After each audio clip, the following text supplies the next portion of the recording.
Assalamualaikum warahmatullahi wabarakatuh. Di sini kami akan mempresentasikan mengenai kelompok bahasa Indonesia, yaitu kelompok 7 yang beranggotakan Wulan Maulida Putri, Diana Aprilia, Iva Nur Hidayah, dan saya sendiri, Putri Dwi Widiati. Di sini kami akan membahas tentang karya tulis ilmiah. Yang pertama, aturan dan sistematika makalah. Yang kedua, aturan dan sistematika artikel ilmiah dan artikel populer. Dan yang ketiga, aturan dan sistem penyusunan skripsi atau tugas akhir. Aturan dan sistematika makalah. Sistematika makalah. Makalah didefinisikan sebagai segala jenis tugas kuliah yang harus diselesaikan secara tertulis, baik sebagai hasil pembahasku maupun sebagai hasil karangan tentang suatu pokok permasalahan. Adapun karakteristik makalah, yang pertama, makalah merupakan hasil penelitian dari laporan pelaksanaan suatu kegiatan yang ada di lapangan tentang suatu permasalahan yang terjadi. Yang kedua, makalah dapat menunjukkan kemampuan seseorang tentang pemahaman teori ataupun dari sumber-sumber yang digunakan untuk menyusun sebuah makalah tersebut. Yang ketiga, makalah dapat digunakan untuk mendemonstrasikan kemampuan yang dimiliki ketika menyusun berbagai macam sumber informasi dalam menyelesaikan permasalahan.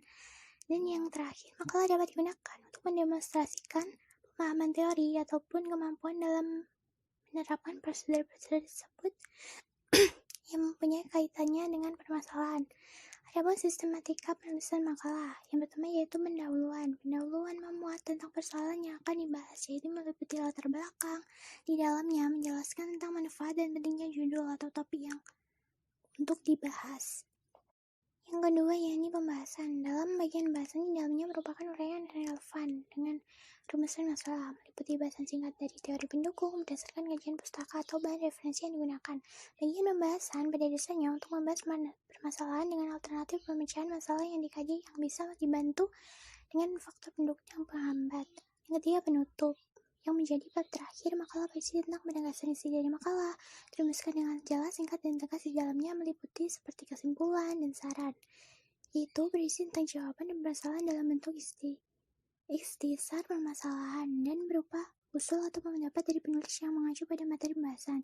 Selain ketiga struktur utama dalam makalah di atas, terdapat pula bagian penunjang dalam pembuatan makalah yang seperti lembar judul, lembar pengesan, kata pengantar, daftar isi, dan lain-lain. Makalah menjadi 3 jenis, yaitu yang pertama makalah deduktif, yaitu makalah yang didasarkan teoritis yang relevan dengan permasalahan yang dibahas. Yang kedua, makalah induktif, makalah yang ditulis berdasarkan data empiris yang bersifat objektif, berdasarkan apa yang diperoleh dari lapangan, namun tetap relevan dengan pembahasannya. Yang terakhir, makalah campuran, yaitu makalah yang disusun atau ditulis berdasarkan kajian teoritis dan data empiris. Artinya, makalah campuran ini adalah penggabungan antara makalah deduktif dan makalah induktif. Aturan sistematika artikel ilmiah dan artikel populer. Sistematika penulisan karya ilmiah. Sistematika penulisan karya tulis. 1. Cover depan atau sampul depan. 2. Judul. 3. Daftar isi. 4. Bab 1 pendahuluan. Pada bagian pendahuluan berisikan informasi terkait karya ilmiah yang dilakukan. Ada banyak poin penting yang dipaparkan dalam pendahuluan, yaitu latar belakang masalah yang menceritakan karena penelitian itu diambil sebagai judul utama dalam KTI, karya tulis ilmiah tersebut. Menceritakan latar belakang masalah yang diambil menjadi poin penting, sehingga dalam pengambilan solusi dalam penelitian tersebut terarah. Selain itu, terdapat tujuan dari permasalahan yang dilakukan, yang umumnya berupa solusi terkait permasalahan yang diangkat dalam karya ilmiah tersebut. Dengan adanya tujuan tersebut, artinya KTI tersebut, terdapat batas yang harus dikerjakan yang menjaganya tidak keluar dari inti utama dalam penelitian yang dilakukan. Inti dalam bagian pendahuluan karya tulis ilmiah memaparkan terkait penelitian yang akan dilakukan, seperti latar belakang, alasan memilih singkat terkait masalah yang diambil, pembahasan terkait ruang lingkup, dan solusi yang diberikan. 5. Bab 2, isi atau landasan teori. Sementara pada bagian bab 2 adalah penulisan berdasarkan teori dan tinjauan pustaka. Di sini Anda bisa menuliskan referensi apa saja yang Anda gunakan untuk menunjang penelitian Anda. Landasan teori juga harus ditulis secara terstruktur sesuai dengan tahapan pembahasan penelitian. Bab 3, pembahasan atau penyajian hasil penelitian. Dalam bagian inti ini, dalam penelitian karya tulis ilmiah memaparkan penelitian yang dilakukan dengan mengambil studi kasus pada bagian pendahuluan. Dalam bagian inti pembahasan dalam karya tulis ilmiah diuraikan terkait landasan teori yang mendukung penelitian yang dilakukan. Pengambilan landasan teori ini bisa dari perkataan para ahli yang melakukan bidang studi yang terkait dengan studi penelitian yang dilakukan. 7. Bab 4, penutup. Pada bagian penutup ini memaparkan kesimpulan akhir dari penelitian karya ilmiah yang dilakukan. Apakah penelitian yang dilakukan mampu memberikan solusi terhadap permasalahan yang diangkat, ataukah sebagai batu loncatan awal untuk peneliti lanjutan pun harus dipaparkan.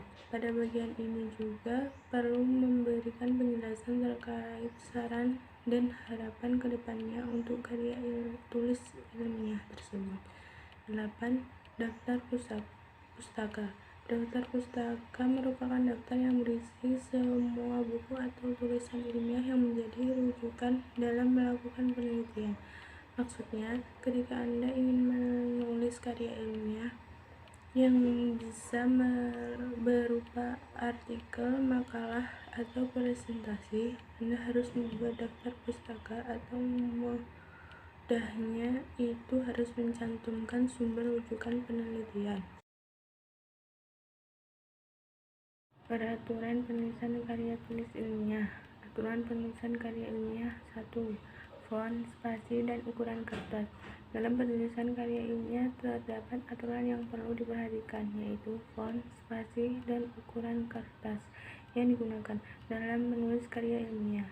Naskah karya ilmiah haruslah diketik dengan aturan kertas A4, jenis font Times New Roman, ukuran font 12px dan spasi 12. 2. Ukuran margins. Ukuran margins adalah tepian kertas yang merupakan bagian yang kosong.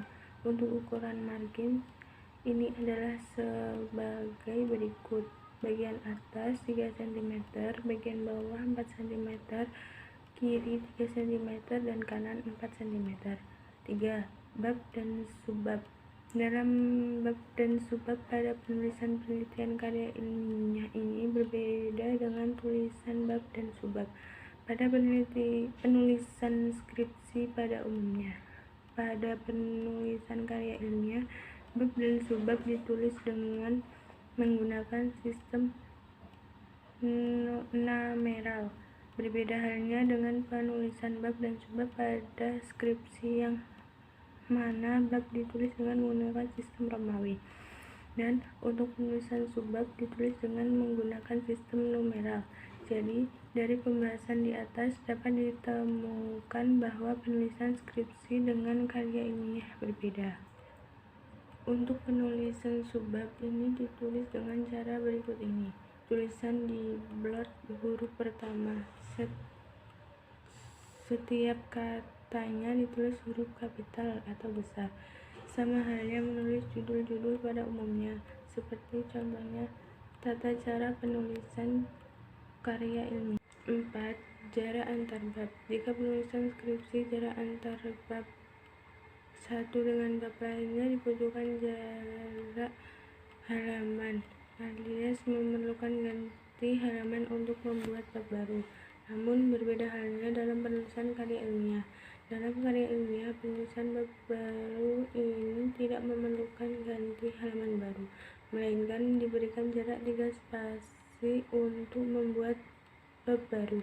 Sedangkan untuk penulisan subbab, antara jarak bab dengan subbab ditulis dengan jarak 2,5 spasi, dan untuk penulisan kalimat awal setelah subbab diberikan jarak 2 spasi di bawah subbab. 5. Judul artikel. Dalam penulisan karya ilmiah juga terdapat artikel sebagai penunjang penelitian dalam penelitian karya ilmiah. Maka terdapat penulisan judul artikel. Pada judul artikel, cara penulisannya adalah sebagai berikut. Menggunakan huruf kapital semua. Tulisan di blog masih menggunakan jenis font Times New Roman. Posisi judul berada di tengah halaman alias di center. Jangan menggunakan garis bawah atau style font underline. 6. Penulisan paragraf. Untuk penulisan paragraf atau alinea dalam penulisan karya ilmiah juga terdapat aturan-aturan penulisan yang diantaranya adalah sebagian dengan alinea baru diketik ke dalam aturan menjorok sebanyak 7-8 karakter atau sekitar 1,25 cm. 7. Penulisan struktur lain. Dalam penulisan nama-nama penulis dan alamat institusi dalam karya ilmiah ini ditulis yang letaknya tepat di bawah judul artikel. Penulisannya pun diberikan jarak antara judul artikel dengan penulisan nama-nama penulis dan alamat institusi dengan jarak 1,5 spasi. Berikut ini beberapa penulisan struktur lain dalam penulisan karya ilmiah. Halaman judul, daftar nama anggota kelompok, halaman pengesahan, kata pengantar menggunakan angka Romawi kecil dan diketik di sebelah sudut kanan bawah. Pada bagian utama, yaitu bagian naskah artikel, menggunakan halaman dengan menggunakan angka Arab yang diletakkan berada di pojok kanan atas dengan jarak 3 cm dari tepi kanan dan 1,5 dari tepi atas. Dalam penulisan karya ilmiah juga terdapat penulisan tabel yang mana terdapat judul tabel dengan menggunakan penomoran sesuai pemunculan tabel dari awal. Dan untuk penulisan judul tabel ini diletakkan di atas tabel bersama dengan nomor tabel yang menggunakan angka Arab. Sama halnya dengan tabel, bahwa dalam penulisan karya ilmiah juga dimungkinkan menggunakan beberapa gambaran maupun grafik ataupun foto sebagai penunjang penulisan karya ilmiah. Bahwa dalam gambar juga terdapat judul dan nomor gambar, namun untuk judul dan nomor gambar ini diletakkan di bawah gambar. Aturan dan sistematika artikel ilmiah populer. 1. Teknik menulis artikel ilmiah populer. Artikel ilmiah populer adalah tulisan ilmiah yang disajikan di media massa untuk dikonsumsi pembaca non-ilmiah atau non-akademis, alias orang awam. Berikut ini cara atau teknik menulis artikel ilmiah populer. A. Artikel ilmiah populer disebut juga karya ilmiah populer yang merupakan hasil karya tulis dengan menggunakan bahasa populer yang mudah dipahami oleh masyarakat awam, berisi hasil kajian, penelitian, atau studi. Prinsipnya, teknik menulis artikel ilmiah populer sama dengan menulis artikel populer biasa. B. Proses kerja intelektual yang membutuhkan keahlian khusus, writing, teknik, latihan, kejelian, daya nalar, wawasan, referensi, etika, waktu, dan kesabaran. Artikel ilmiah populer yaitu tulisan yang berisi hasil kajian, pandangan, atau opini penulis disertai argumentasi ilmiah dan disajikan dalam bahasa populer sehingga mudah dipahami orang awam. Topik adalah bidang keilmuan spesifik. Ilmiah populer ditampilkan dengan bahasa yang lebih luas sehingga dapat dipahami masyarakat awam. Topik permasalahan aktual masyarakat. Jadi secara bahasa artikel ilmiah populer adalah tulisan berisi pendapat subjektif penulis tentang suatu masalah atau peristiwa berdasarkan kajian, analisis, penelitian, dan memenuhi syarat atau kaidah. Ilmu pengetahuan yang disajikan dalam bahasa populer sehingga mudah dipahami masyarakat luas. Bahasa populer adalah bahasa yang mudah dicerna orang awam. Di media massa, bahasa populer yang dimaksud adalah bahasa jurnalistik atau bahasa karakteristik artikel ilmiah populer, opini tentang suatu masalah atau peristiwa disertai fakta empiris dan teori pendukung. Sarana komunikasi antara ilmuwan dan masyarakat orang awam. Dinamakan ilmiah populer karena ditulis bukan untuk keperluan akademik tetapi untuk dikomunikasikan kepada publik melalui media massa. Artikel ilmiah populer bisa hasil penelitian ilmiah namun disajikan dengan lebih ringkas dan lugas. Paragraf disajikan dengan kalimat pendek, penggunaan kata sederhana dan hindari kata sulit dimengerti. Penggunaan istilah yang mudah digambarkan pembaca. Struktur tulisan ilmiah populer. 1. Head atau judul, highline, nama penulis, intro, pendahuluan, rigging, penghubung intro dengan isi tulisan berupa identifikasi masalah atau pertanyaan. 5. Body, isi tulisan atau uraian yang biasanya terdiri atas subjudul. 6. Closing atau penutup biasanya berupa kesimpulan, ajakan, berbuat sesuatu atau pertanyaan tanpa jawaban. Tahapan menulis artikel ilmiah populer.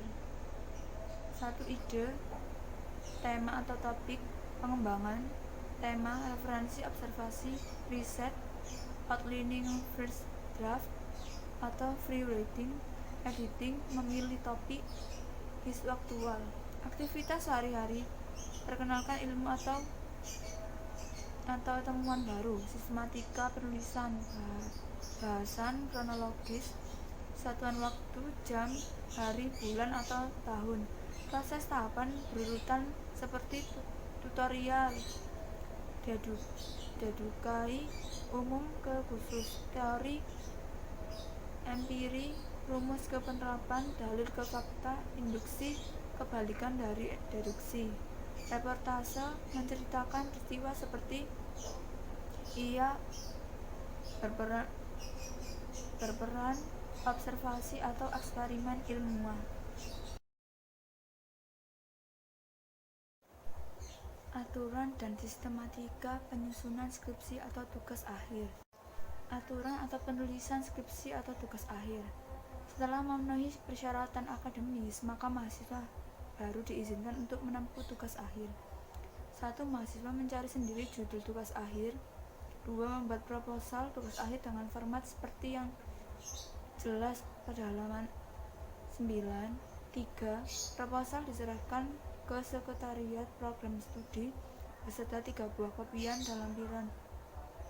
4. Dalam rapat pembahasan proposal akan diputuskan disetujui atau tidak disetujui dan isi tugas akhir penunjukan bimbingan 1 dan pembimbing 2. Tugas akhir yang sudah disetujui tapi tidak didaftarkan pada semester yang ditentukan, tugas akhir tersebut dinyatakan batal atau mahasiswa yang bersangkutan wajib mengajukan proposal baru. 5. Tugas akhir yang sudah disetujui oleh pembimbing wajib didaftarkan paling lambat 1 minggu sebelum ujian skripsi atau sidang pada semester yang sudah ditentukan. 6.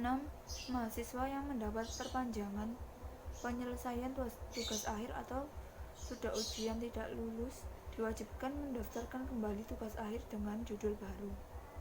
Sistematika penulisan skripsi atau tugas akhir. Secara garis besar, skripsi terbagi menjadi 3 bagian, yaitu bagian awal, pokok, dan akhir. Ketiga bagian tersebut memiliki isi yang berbeda-beda dan memiliki fungsi masing-masing. Berikut adalah penjelasannya. 1. Bagian awal. Bagian awal skripsi menjelaskan pengenalan dan pengesahan skripsi kamu. Bagian ini terdiri dari beberapa bagian, yaitu A. Sampul judul. Dalam sampul ini tertera logo universitas, judul skripsi, nama, nomor induk mahasiswa, nama jurusan, fakultas, universitas, dan tahun pembuatan skripsi. B. Persetujuan pembimbing. Halaman ini berisi tanggal persetujuan pembimbing untuk diajukan ke ujian beserta tanda tangannya. C. Pengesahan kelulusan. Selanjutnya, moto dan persembahan. Hal ini berisi kalimat pedoman yang menggambarkan motivasi dan semangat kamu ketika menyusun skripsi. Biasanya terdapat 3-5 kalimat dan salah satunya berisi tentang semboyan atau pedoman yang sesuai dengan teori atau objek yang kamu teliti. Di bawahnya juga terdapat paragraf yang menjelaskan kepada siapa skripsi ini kamu tunjukkan, biasanya orang tua, saudara, atau alma mater kamu. F. Kata pengantar. Halaman ini berisi ucapan syukur dan terima kasih kepada pihak yang telah membantu kamu dalam menyelesaikan skripsi, dimulai dari tingkat yang paling atas yaitu dekan fakultas, ketua jurusan atau prodi, penguji, pembimbing, dosen, staf, dan ucapan terima kasih kepada orang terdekat. Pastikan untuk halaman ini tidak terlupa panjang dengan maksimal 2 halaman dan tidak mengandung kata-kata terlalu lebay. G. Abstrak.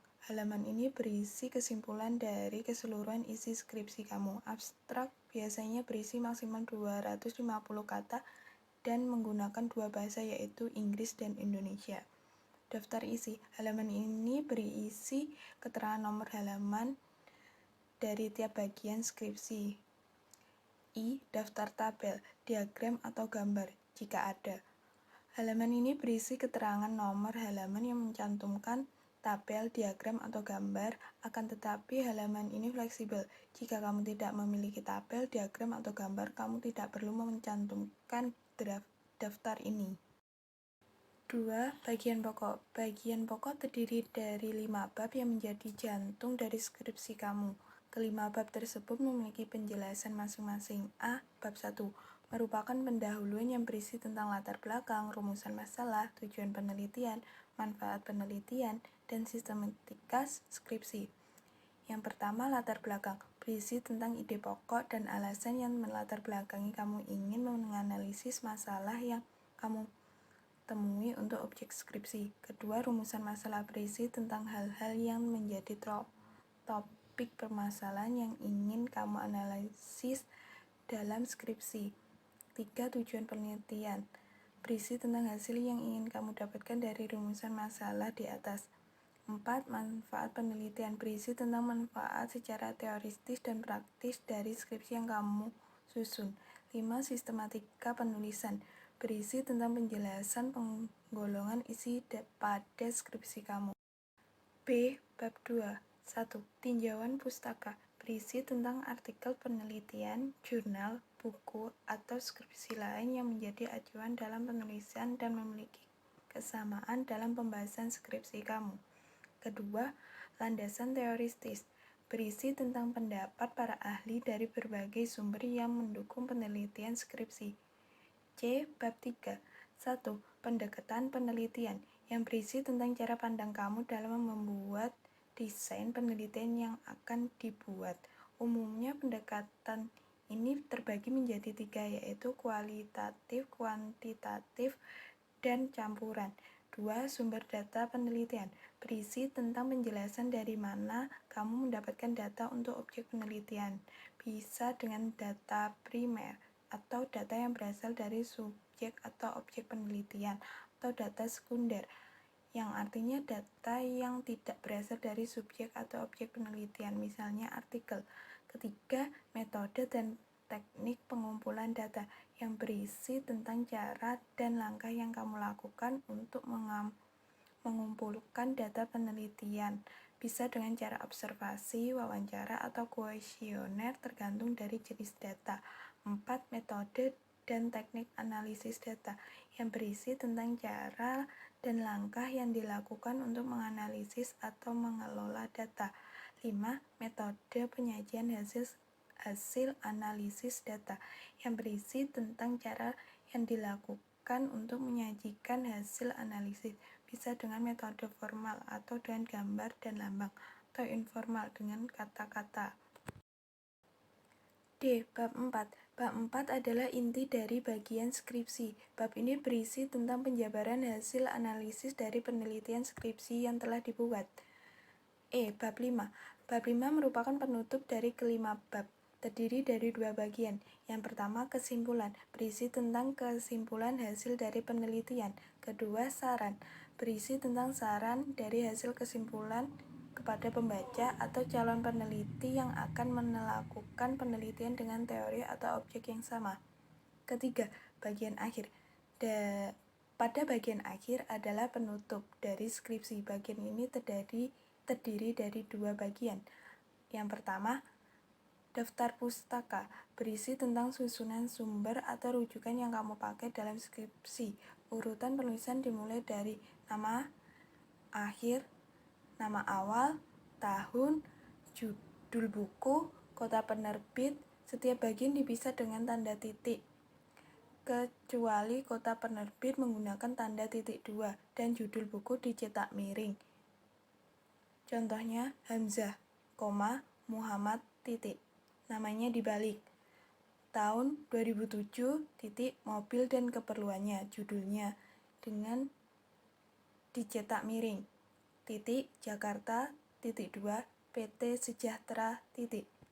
B. Lampiran, berisi tentang data tambahan yang melengkapi penelitian skripsi kamu, misalnya biografi penulis novel, sumber data penelitian, atau hasil keseluruhan kuesioner dalam tabel.